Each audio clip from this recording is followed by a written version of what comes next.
दोस्तों, आप सभी का स्वागत है आपके अपने YouTube चैनल GK मस्तिष्क 2.0 पर।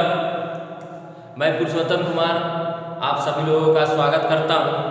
आज हम लोग एक नए वीडियो में सरकार के अंग के बारे में पढ़ेंगे। सरकार के अंग के बारे में पढ़ेंगे। सरकार के 3 अंग होते हैं। सरकार के 3 अंग होते हैं: कार्यपालिका, विधायिका, न्यायपालिका, और एक मीडिया भी होती है।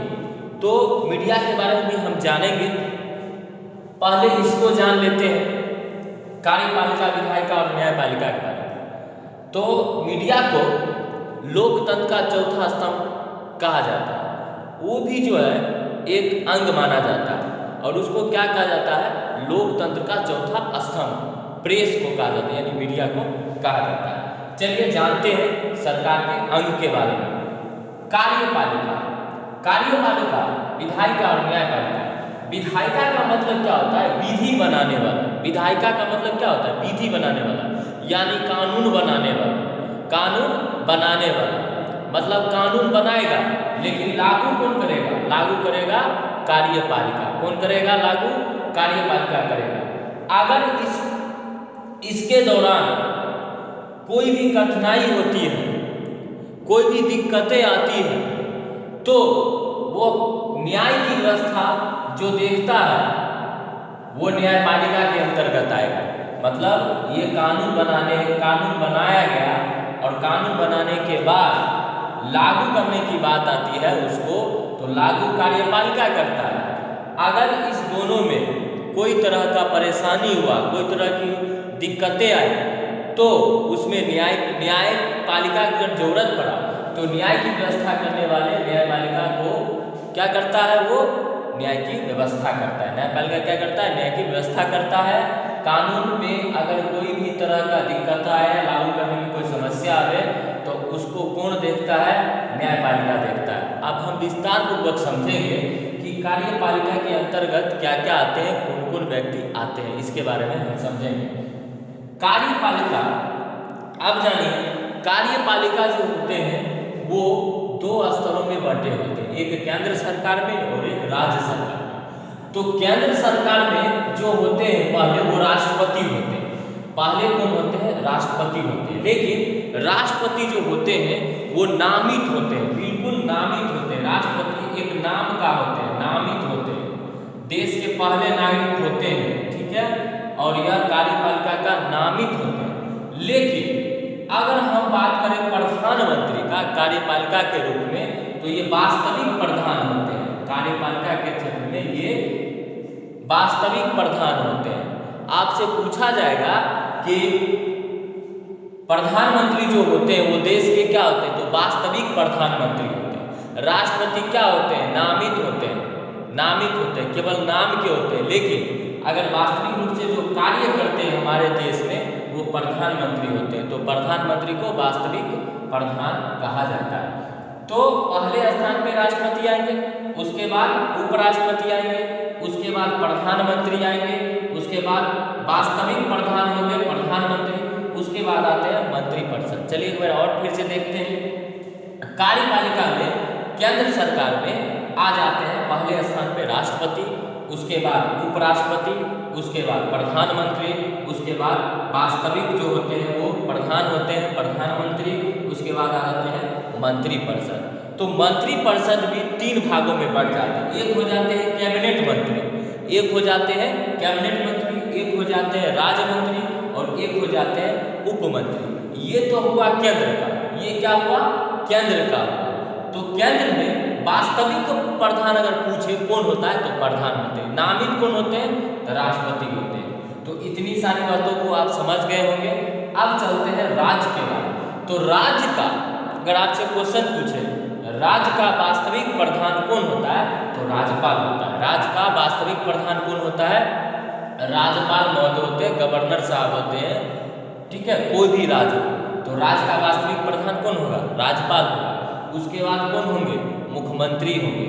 उसके बाद मंत्रिपरिषद, मतलब उसके अंतर्गत जितना भी राज्य मंत्री होंगे वो सभी राज्य के अंतर्गत आ जाएंगे।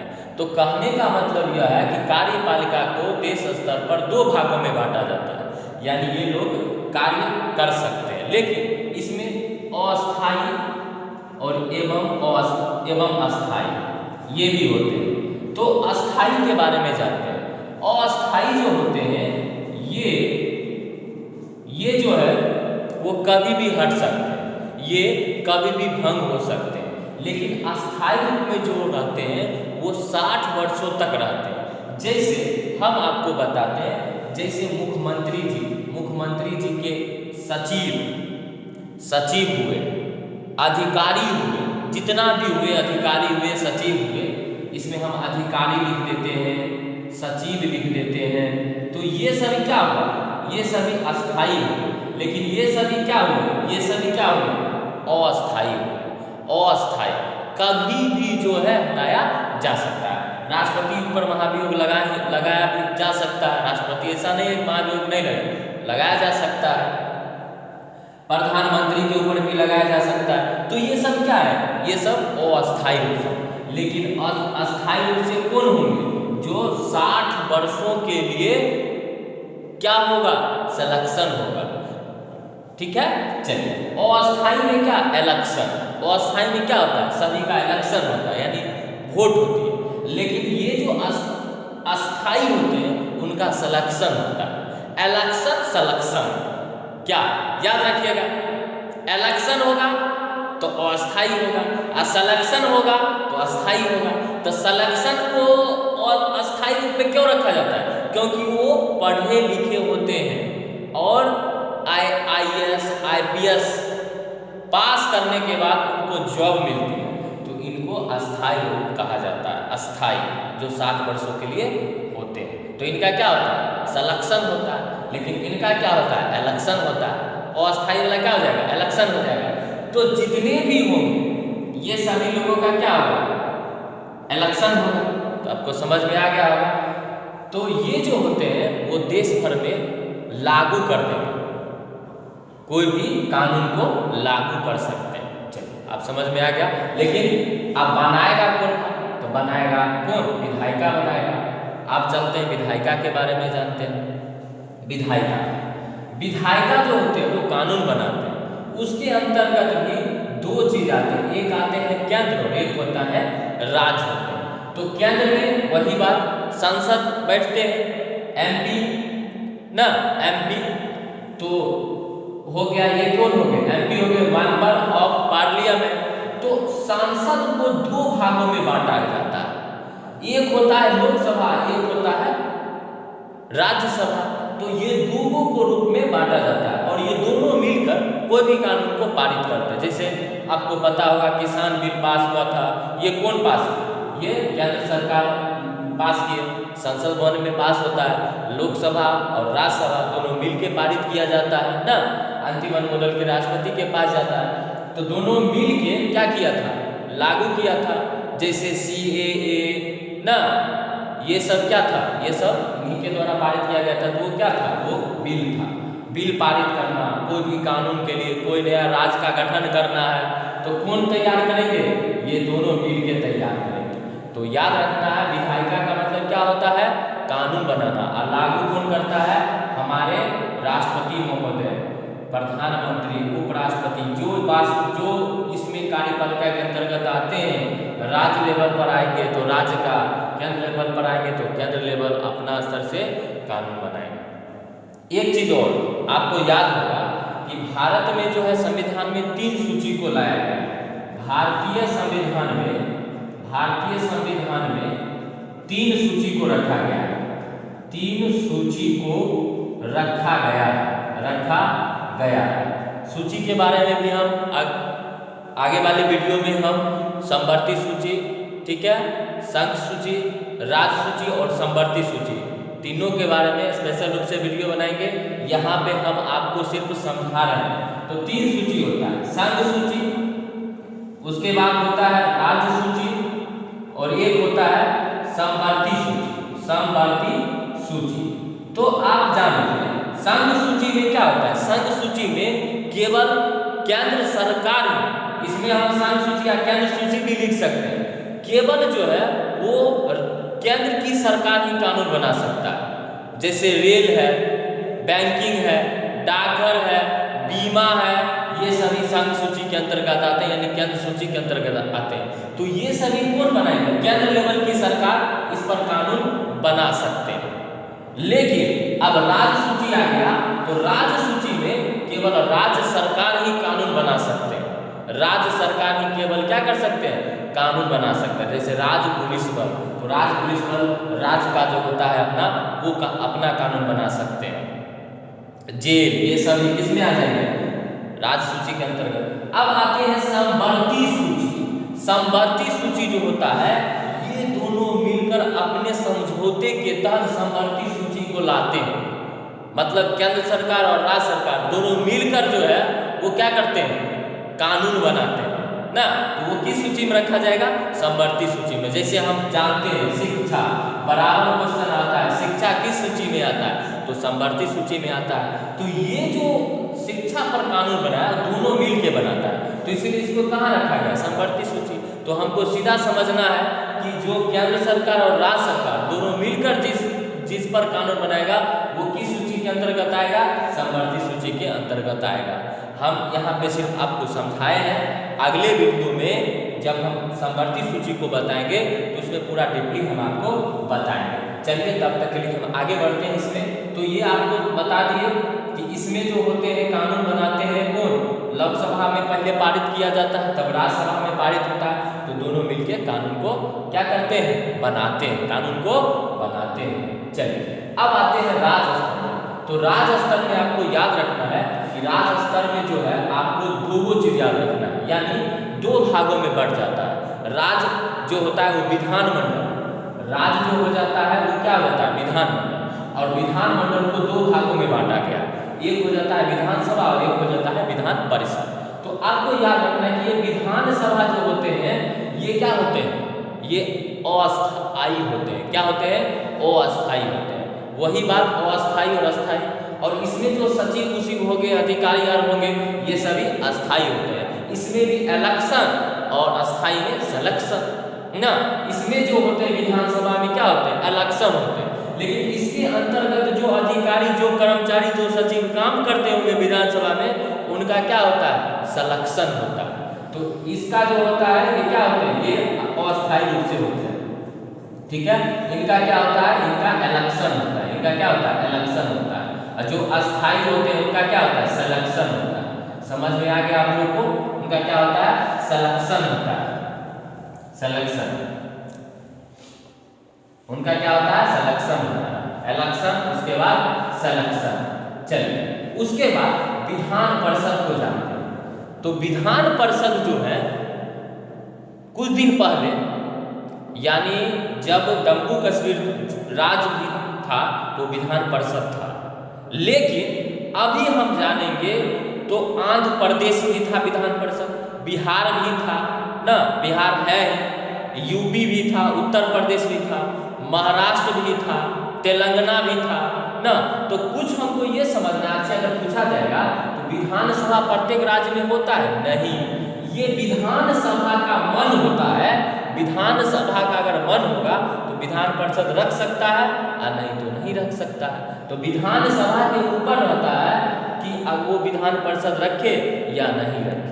जैसे बिहार में, बिहार में विधान परिषद है, सीटों की संख्या 75 है। तो विधान परिषद जो होते हैं वो कितने राज्यों में है ये जान लीजिए। जैसे इसका एक आपको मैं ट्रिक बताता हूँ, एक आपको मैं क्या बताता हूँ? ट्रिक बताता हूँ। जैसे तेल बिका यूपी में। कहाँ बिका? यूपी में। तेल बिका मेरे दोस्तों, तेल बिका कहाँ? यूपी में बिका। अब देखिए तेल क्या हो जाएगा? तेलंगाना। तेल से क्या हो जाएगा? तेलंगाना। बी से क्या हो जाएगा? बिहार। क्या हो जाएगा? बिहार। का से? कर्नाटक। का से? कर्नाटक। का से? कर्नाटक। और उसके बाद यूपी यानी उत्तर प्रदेश। क्या हो जाएगा? उत्तर प्रदेश ना, उत्तर प्रदेश। अब में से क्या हो जाएगा? महाराष्ट्र हो जाएगा। में से क्या हो जाएगा? महाराष्ट्र हो जाएगा। अब यहाँ देखिए पहले था 7 राज्य में, कहा जाता था कि विधान परिषद कितने राज्यों में? तो 7 राज्यों में। तो ये हो गया कितना राज्य? 1 2 3 4 5, तो 5 है। अब 2 राज्य को जान लीजिए, जम्मू कश्मीर भी था और आंध्र प्रदेश भी था।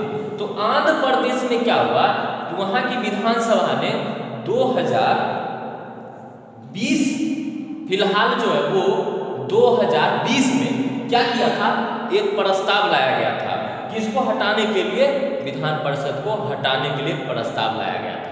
ठीक है, तो इसमें हम अभी उसको नहीं जोड़ेंगे।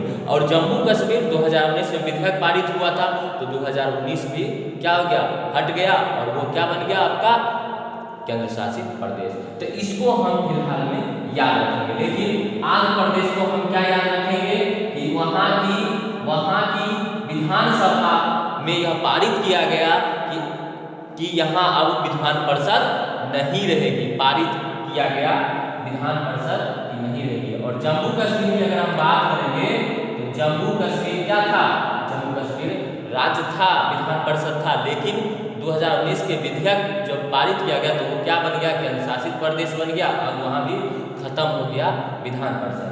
तो दोस्तों ये सारी चीज को आप समझ गए होंगे। अब आते हैं यहाँ पे तो आप समझ गए होंगे इलेक्शन और सिलेक्शन, इलेक्शन और सिलेक्शन याद रखना है। इलेक्शन और सिलेक्शन अस्थायी होते हैं तो सिलेक्शन, और अस्थायी होते हैं तो इलेक्शन।